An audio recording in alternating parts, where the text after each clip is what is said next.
बिस्मिल्लाहिर्रहमानिर्रहीम। अस्सलाम वालेकुम। मैं हूं आबिद अजीज़। आज पेकाना इंटरनेशनल जर्मनी की जिस होम्योपैथिक कंपोजिशन को मैं डिस्क्राइब करूंगा उसको स्पर्न यानी कि PK47 कहा जाता है।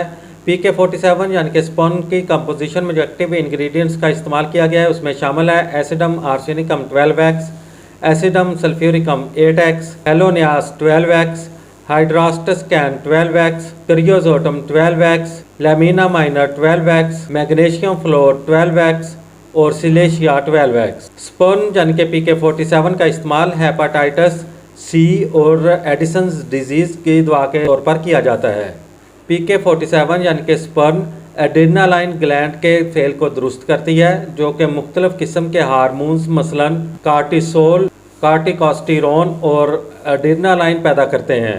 ये हार्मोन्स इंसानी सेहत के लिए निहायत अहम और मुफीद हैं। इनकी कमी क़ुव्वत मुदाफ़त में ज़बरदस्त बिगाड़ पैदा कर देती है जिससे मुख्तलिफ़ किस्म की वायरल और मुहलिक बीमारियां मसलन हेपाटाइटिस, कैंसर और एड्स वगैरह जन्म लेती हैं।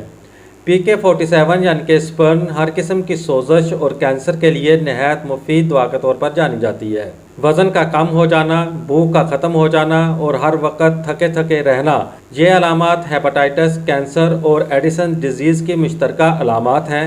लिहाजा इन बीमारियों में या इन अलामात में PK47 यानी कि स्पर्न का इस्तेमाल इंतहाई मौसर और उम्मीद की एक किरण है। स्पर्न यानी कि PK47 का खुराक का इस्तेमाल कुछ इस तरह से है कि मरीज़ को दिन में 3 से 4 मरतबा 2 घूंट पानी में 15 से 20 कतरे हल करके इस्तेमाल करवाने चाहिए। PK47 आपको बाज़ार से किसी भी होम्योपैथिक मेडिकल स्टोर से बआसानी दस्तयाब हो सकती है। उम्मीद करता हूँ कि ये वीडियो आपको अच्छी लगी होगी। अगर वीडियो अच्छी लगी है तो इसको लाइक कर दें। अगर आप मज़ीद किसी होम्योपैथिक मेडिसिन के बारे में इन्फॉर्मेशन हासिल करना चाहते हैं तो मेरी रिक्वेस्ट है कि इस चैनल को सब्सक्राइब करने के साथ साथ बेल नोटिफिकेशन को भी ऑन कर लें ताकि मेरी हर नई आने वाली वीडियो का नोटिफिकेशन आपको बर वक्त मिल सके। इसी के साथ ही नेक्स्ट वीडियो तक आबिद अजीज़ को दें इजाज़त। अल्लाह हाफिज़।